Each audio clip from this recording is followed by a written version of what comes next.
welcome back to the show. Even though I find myself trapped inside some sort of bizarre dark void, we've got more important things to talk about, because as Blizzard fans, we've kind of learned something over the years, and that's that games really aren't made by abstract notions like companies or logos. They're made by the people who actually work on them. So when one of the most important designers in WoW's modern history quietly walked back through the door, yeah, you do kind of pay attention. The guy's name is Johnny Cash. He left work in Fortnite 4 years ago, and this is the guy who led and built Legion's artifacts, who helped with the concept of class order halls, and who ran one of the most memorable patches in WoW's history, Patch 7.3's Assault on Argus. Now he's back, hopefully to do more of the same, and as it turns out, he's actually not alone, because there's been a quiet pattern we've been tracking of senior talent walking back into Blizzard. But there's another side to this story. It's all got to do with event timings, the PTR build, and basically, Blizzard may be dangled doing potentially a 2-week delay in a patch. It now seems that is dead, but what is buried in the dates that we've seen hit the PTR is basically, well, realistic launch dates for the next 2 patches of World of Warcraft. So suffice it to say, we have a lot to talk about. Right, so the intro may just sound like I'm kind of glazing Johnny Cash in particular, but really, features in WoW literally do survive based on if someone at the team actually wants to go and do the feature.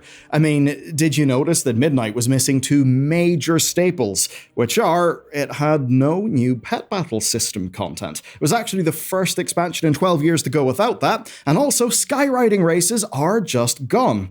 Now, these were notoriously small-scale things that were made by a few people at most, sometimes even just one person, and they're clearly not important enough for Blizzard to maintain those features when someone leaves or team tasking constraints change.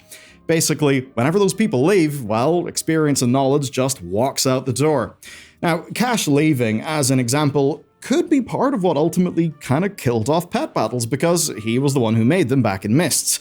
So perhaps, with him back at Blizzard, well, they've now got a senior dev with 8 years of experience and the exact knowledge of why people liked past systems like, as an example, artifacts.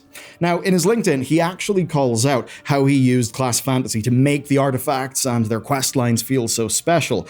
Now, of course, I'm not saying that suddenly the next patch is going to have class holes back or anything like that, but I think what it does say is that there'll be someone in the room at Blizzard fighting for that kind of content in the future. That's pretty good, and I've actually got a little bit more precedent to go on here, because Johnny Cash is not the only returning dev who would appear to have some impact. The next is Jeff Hamilton, a senior designer that left for Riot and has been back for about a year. Now, he was the guy most famous for BFA's corruptions and perhaps most infamous for a few Maw-related things, but there are echoes of his work everywhere across the game. I mean, for one example, 1207's Omnium power-up feels like it's got some of his influence on it, and the ground mount only world content in Shadowlands has definitely got a different flavor to, say, Midnight's base zones. I wouldn't be surprised if he was perhaps consulted for some of his experience. You know, as the guy who designed the Maw, he probably knows better than anyone how to avoid the many problems that thing had. There's another person then, Graham Berger, who you may have seen on camera. Preach once interviewed him for a video and came away basically calling him the future of WoW combat. Not long after that, he left the company, but we may best know him as the lead behind the Evoker, which did turn out to be a fairly amazing class in how it plays. I mean, yes, it's a bit niche, but the people who love it really do love it, and as much as augmentation has got a few wrinkles, it does now fit into the game pretty well.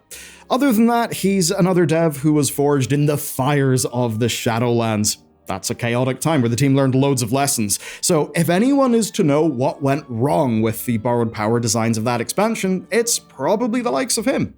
Now, he's been back at Blizzard for almost 6 months, which means we should start to see a little bit of that influence and expertise back in the game. But of course, these are just some examples. The bigger story here is maybe, why are Blizzard rehiring old devs who left? Well, let's be real. From just the ones that we know about, Blizzard have reclaimed years upon years of senior developer experience. These are designers who spent years in the trenches, learning from mistakes, and crucially, learning how to not fill the game with bugs. They've went on to different places. They've probably gained a new and different experience there, so returning to Blizzard, they've probably got a lot to contribute. And really, almost almost every successful games company knows that experience matters, that people matter, because they ultimately are the people who build the game. And I think these rehires help show that Blizzard kinda gets that, which should mean maybe some better patches coming up. It's always good when experience walks back in the door, though I would be remiss not to mention that the game's job market is really, really messed up right now.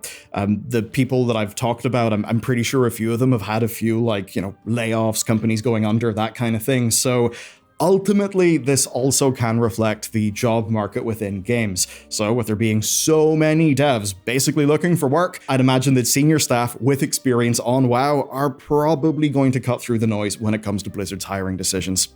But of course, it doesn't matter how many developers you have if you have an 8-week patch cycle that basically means the game is going to be full of bugs.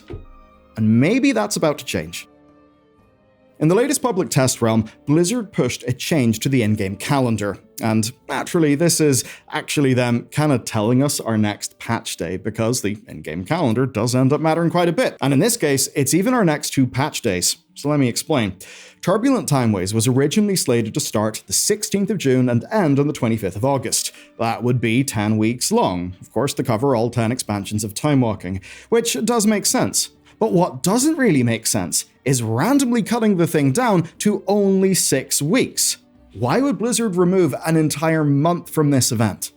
Well, I can only think of one good reason, and that's to clear the way for patches. You see, events like this almost always end right as a new patch launches. Now, if you read it that way, seeing these timings is a soft announcement. Essentially, that patch 12.1 lands on August 11th, which would be 16 weeks after the patch we're on right now launched, which of course is 12.05. Don't forget that we've also got 12.07 coming in before that. Now, if 2 patches is 16 weeks, then we're probably getting our showdowns, Heroic World Tier, and the U1 boss raid on June 16th, which of course was the original planned date for the Turbulent Timeways event.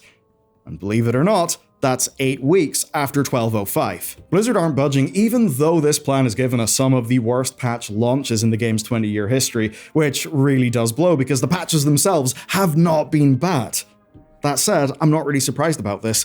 Blizzard's leadership cares about the schedule more than our immediate experience, so much so that Paul Cubitt, an associate game director, flat out dodged the question whenever Taliesin asked him about it recently. When someone clearly near the top of the food chain can't even hold a conversation about it, I think it is kinda time to be worried. I think one of the reasons why is probably them managing their own production schedule internally. You know, if they bump a few things, it basically could cause a little bit of a big car pile up, but game developers and production. Now, maybe the conversations we want to see externally are still happening internally. Now, I say that because the Turbulent Timeways was originally slated to end on the 25th of August. Now, if that was the planned date, then it would have left 2 extra weeks in the pipeline for 12.1, which isn't a lot, but hey, 2 weeks on, say, 12.05 sure would have helped it get over the finish line in a less chaotic state.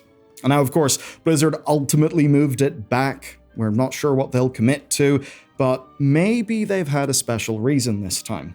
And that reason could be BlizzCon, because as soon as the Timeways event went up, people started to worry about overlaps happening. Basically, if the patch was August 25th, then the early season would run right into BlizzCon, and that would cause some chaos. The Race to World First would clash pretty hard with Mythic Raiders, and of course, well, the WoW devs who would like to watch the Race to World First and also make sure the damn thing doesn't break could be a little bit busy with BlizzCon. But fundamentally, I think we can all agree there would be a problem of split focus, just because BlizzCon is so damn important to this company.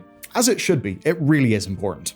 So then, it looks like Blizzard may have been factoring in a delay based on some of that PTR calendar funniness. Maybe there was going to be an extra 2 weeks in the pipeline for 12.1, perhaps BlizzCon got in the way and that's why it's came back. We don't exactly know, we're kind of reading tea leaves here. But my takeaway is probably that this is bad news for the next little while and potentially good news in the long run. Because hey, maybe all those returning senior staff will help get some of these things right. Because you see that institutional knowledge? That's the type of thing that can prevent bugs in a really powerful way. I'll give you a really good example, right? So the problem that happened with the the duplicate protection failing with the recent bonus rolls was basically just because of server config differences between their own internal test environment and public servers. Now, I really am shocked that that is not maybe it's documented, but nobody had time to look at it, whatever.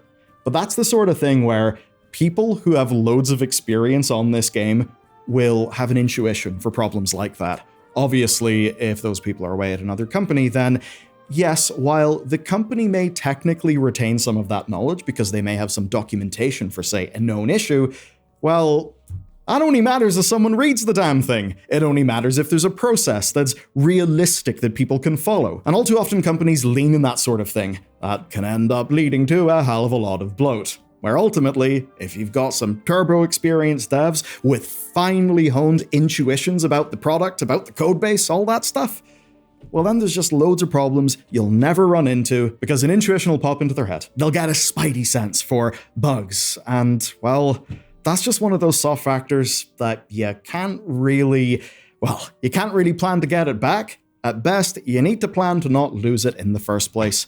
And hopefully that's a lesson they've learned. But of course, we can't always be playing defense. We can't be developing from a position of fear of the player base. As a ex-WoW designer from way back in the day, Kevin Jordan would always say, fear knows no love. Developing out of fear is maybe not the best thing. And that's why the future is important, and a part of that future is Heroic World Tier.